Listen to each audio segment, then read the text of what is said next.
Oh, I'm sure I rode a horse about the same age that I could walk. In fact, probably I'm sure before I could walk. I just remember being on horses from the time I could even remember. My parents actually got divorced before I was born.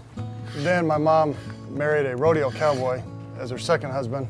And that was the father I kind of grew up with in my early years. And then when I was a teenager, he kind of disappeared, rode off into the sunset. And I didn't see him for probably 17 years.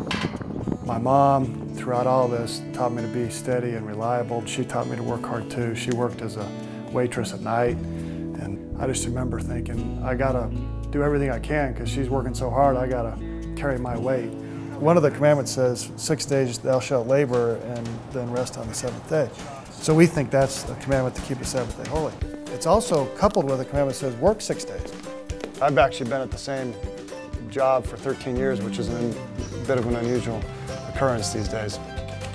Your best attribute if you're going to be an effective cowboy is to work hard. That's the best attribute you can have in anything, and I learned that real early.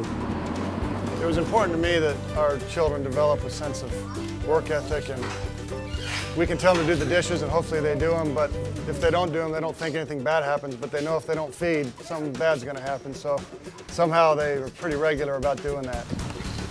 And it's good for them to work with big animals and see what they can do and overcome some fears and develop some courage. If you would have asked me as a high school senior to write the perfect life, I couldn't have written this story. My name's Drew Johnson, and as I think about my life, I feel like, or at least I pretend to be a cowboy. I'm an investor, I'm a father of 5 girls, I'm a husband, and I'm a Mormon.